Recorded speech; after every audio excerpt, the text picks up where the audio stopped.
Find out how to launch a financially successful Facebook group on today's episode. Today's episode is brought to you by Publisher Rocket.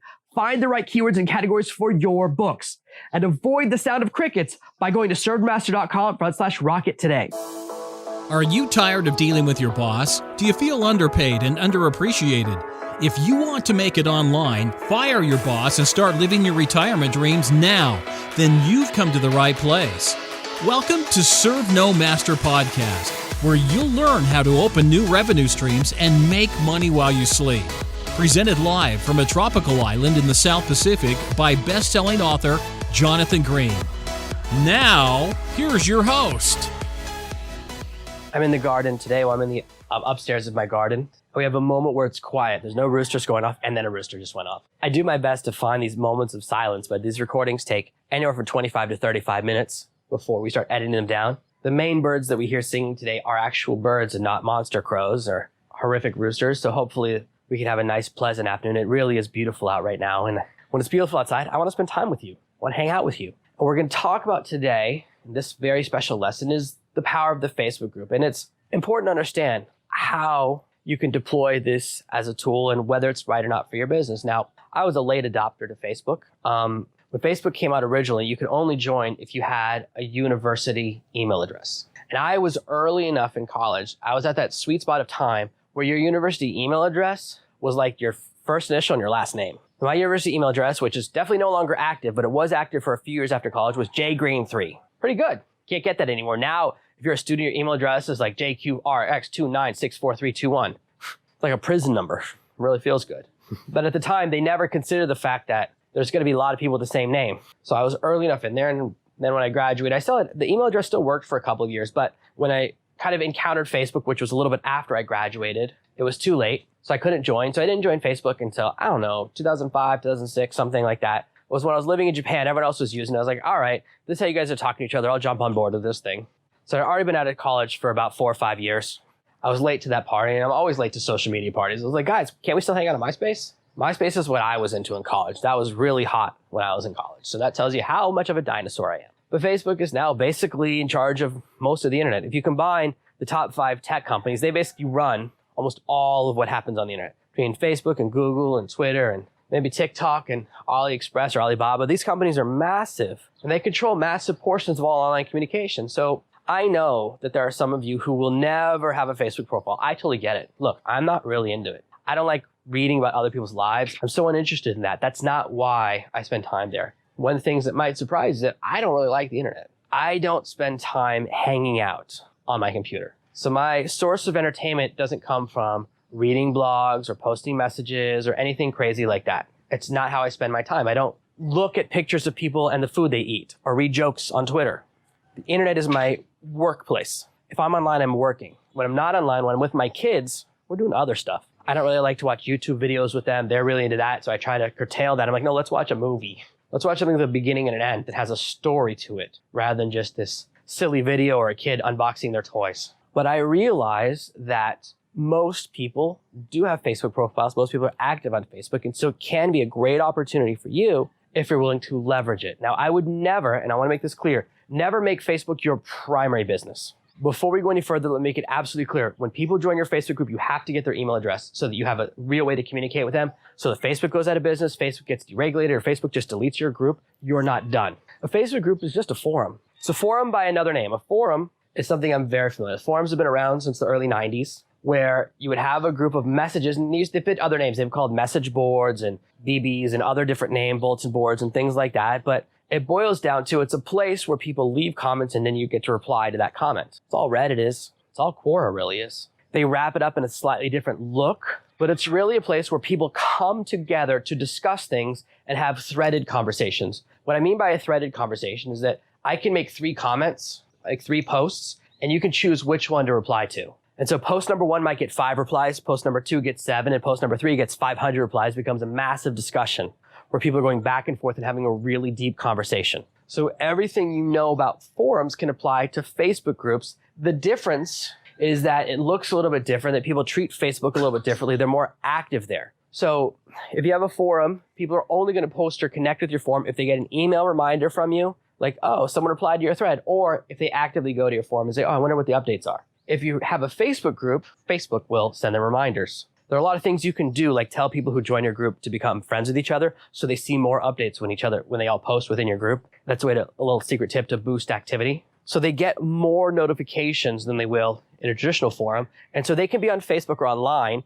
not actually looking for your Facebook group, your forum, your group forum, but then they'll see messages from it and that will pull them in. So you have a higher chance of getting attention from other ways to build your group. The real value of a Facebook group is that it provides people with a sense of community. Having run a Facebook group for a couple of years, there's a lot of different things you can use it for. The primary purpose of my Facebook group is to build engagement, to give people a place to communicate with each other, to give me a chance to ask important questions and connect with my audience and see what people are looking for, all really dynamic things. And they're valuable because I can run my tests or say, what do you think of these 2 book covers? Or I'm thinking of making this product. I can ask it in a place where it's people that I already know are a higher level fan, because only about 10% of my following ends up joining the Facebook group. Because not everyone wants to engage in that way. So everyone there's somewhere on the engagement spectrum, but all of my higher level fans, that is where they jump in. And so I have this higher level engagement. It's a community place where people communicate with each other, ask each other questions. The real thing that I want, and the real thing you want from your group, is for people to answer each other's questions in alignment with your beliefs. So when someone posts a question of me, what I want is for someone else like you to answer the question in the way that you think I would, because then we're giving each other value. That's a sense of community. What I don't want, and what you don't use a Facebook group for, is simply another platform for you to do one directional communication, for you to monologue. A Facebook group is not just a place for people to listen to me talk. That's not a group, is it? Group is about dialogue and it's about group communication. It's not about just me having one-on-one conversations with each of you where other people can see it. It's about you guys having conversations and coming up with ideas to each other, where someone can say, hey, here's my new book cover. What do you guys think of it? And you guys give positive feedback to each other. That's the type of community you want to create, one that is self-perpetuating. The value of a community is the exact same value that Facebook has, which is user-generated content. Facebook doesn't make anything. Nothing that you see on your homepage was made by Facebook. The pictures that were uploaded were taken by those people. Even the ads someone else made and paid Facebook to be allowed to shove them into your newsfeed or into your messages. Everything you see was made by someone else who's a member of Facebook. What Facebook has done is created the illusion of productivity. It seems like they do something, but all they've done is provide a massive community where people connect. And what we're doing is creating a microcosm of that, providing an environment where people can connect with each other because they have a similar interest or a common cause. One element of the community is the gate. Every single community, whether it's a forum or a bulletin board or a Facebook group, has a level of access that you have to pass the threshold in order to join. When I was a kid, 1980s and even in the early 1990s, you would buy a game, and the first games I had were on 5.25-inch floppy disks. They actually were floppy. Then it was the 3.25 discs that were called floppy disks, but they were hard. That was confusing. And then they would come on a CD-ROM and a DVD, and now you can get games on a Blu-ray. But for most of that time, before the internet was around, when you got a game, they would do a security check to make sure you hadn't stolen it. And they would say, okay, open up your instruction manual, turn to page 37. What's the 14th word? So you might have a stolen copy of the game. It's very easy to copy a game from disc to disc. There was no security. It was very hard to create security that would stop that. And so what they would have is this other type of security, which is say, okay, if you really bought this game, then you have the box and you have the instruction manual. This does mean that if you lose the instruction manual, you can't play the game anymore. So your gate can be that simple. Your gate can say, okay, this is for people that have read my book. What's the 13th word on chapter 7? Anyone who owns your book or has read your book can flip open to that page, put in the word, and they're in, right? That can be a simple level of test. You can have no gate where you say anyone's welcome. Super open, but over time, you will add in a gate because you want the conversation to be about the conversation you're trying to create. If you let anyone in, people will break the rules and violate what you want. So you'll eventually create a gate. I think I have 3 questions in my gate. What's your email address? And then I ask like 2 other questions to really, a little bit about get to know you to make sure that you actually are a person. Mostly what I'm trying to check for is bots with my questions. So I ask something that has a real answer, like, what do you want? I think it is a variation. I forget because we change a lot. We're always testing, but something like, what do you want to achieve by joining this group? Or how do you want to transform your life? Or what's your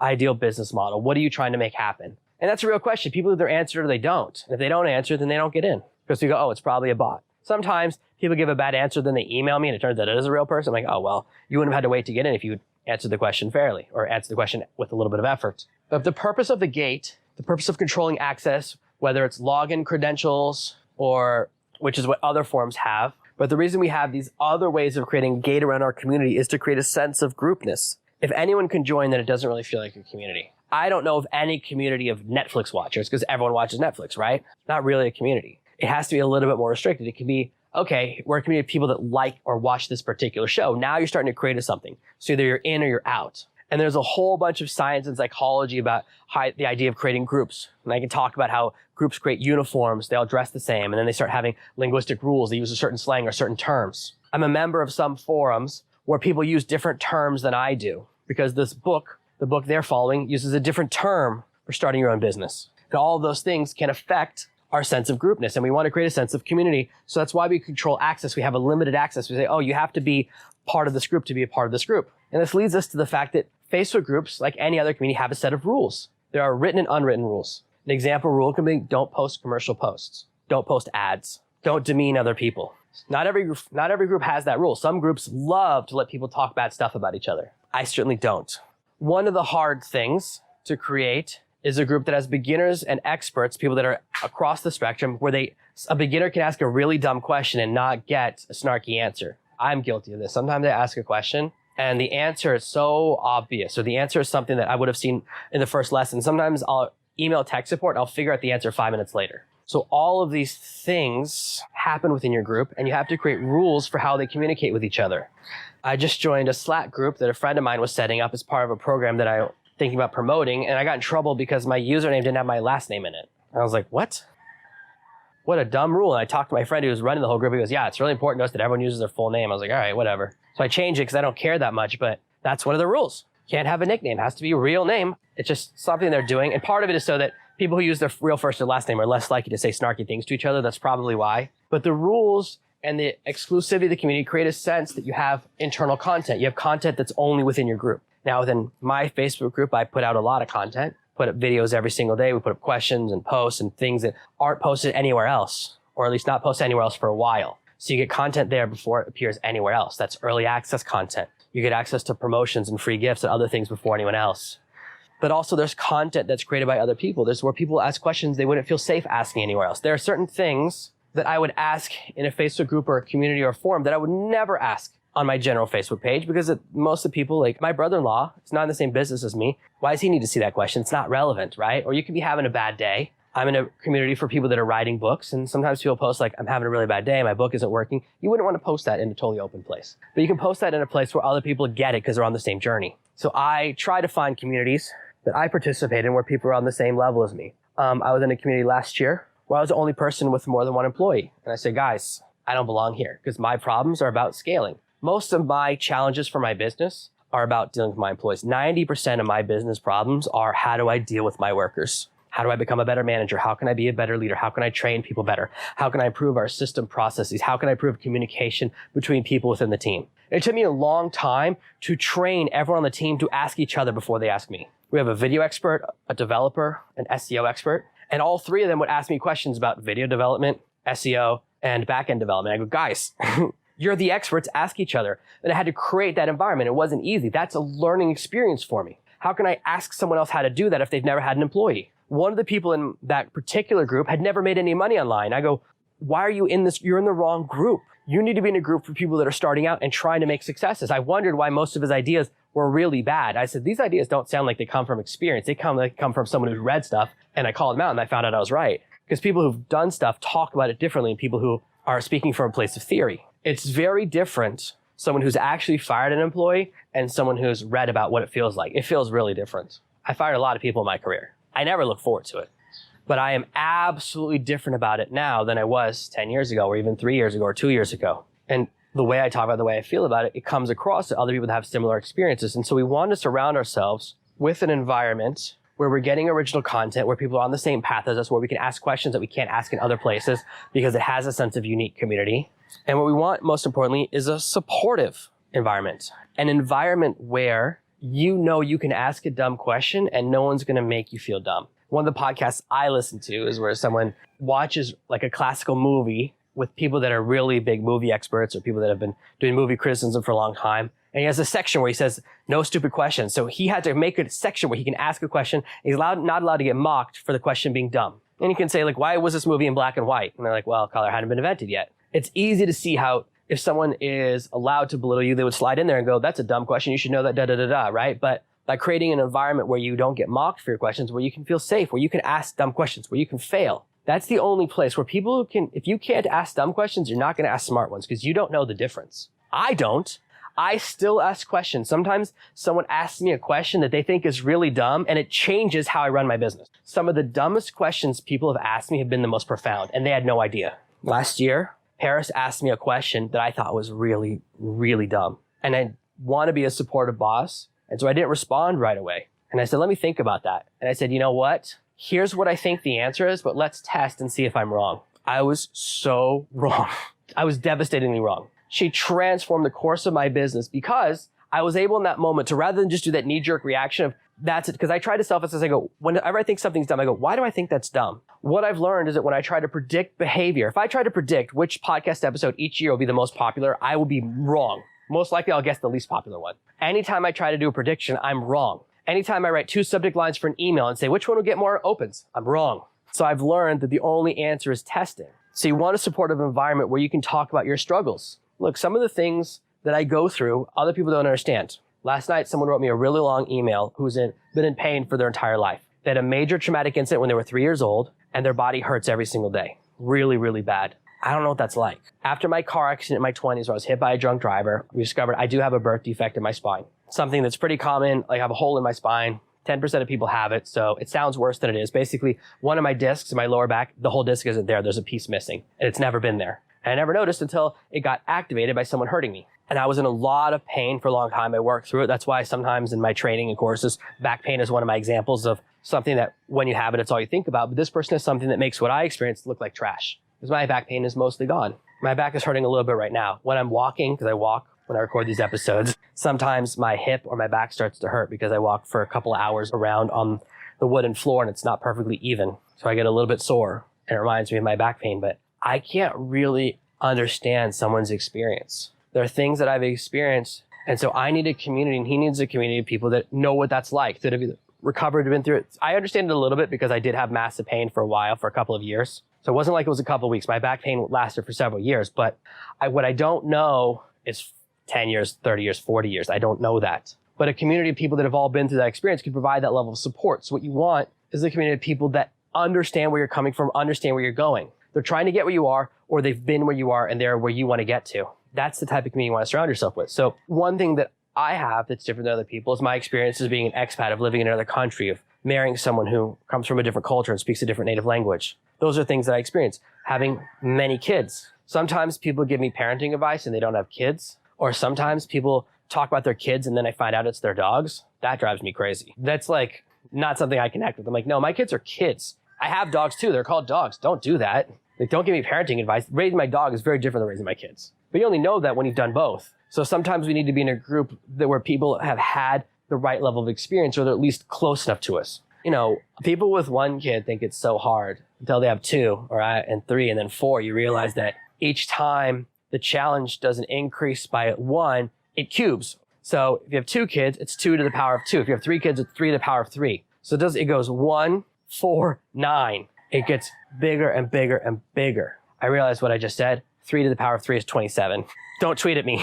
But it gets exponentially harder. And that's a different challenge. So sometimes when people talk about parenting, they only have 1 kid. I'm like, okay, you kind of get where I'm coming from, but it's very different because I've had 1 kid. I've had 2 and I've had 3, and I know that it's all different. So sometimes when we're looking for a community, we just want a community of people that are on the same path, that have similar experiences, that have similar life stories. It's really different starting a business when you're 18 versus when you're 50. It's really different getting fired when you're 22 and you can go back and live with your parents, and when you're 54 and one of your kids wants to go to college and you're wondering how you're going to make it happen. So the stresses and experiences we have are different. So we want to create communities and environments where people can get met at their needs. And so I encourage you to join my tribe, which is called the Author of an Entrepreneur Accelerator, because I want to accelerate you on your business path. Many of my followers are authors. Many of my followers are entrepreneurs, or trying to figure out where in that spectrum they want to be. And I want to encourage you to join my group because it's a supportive group that matches the kind of things we talk about on this podcast, because I want big things for you. I want it to be a supportive group, and we're constantly trying to do exactly the things that I've been talking about,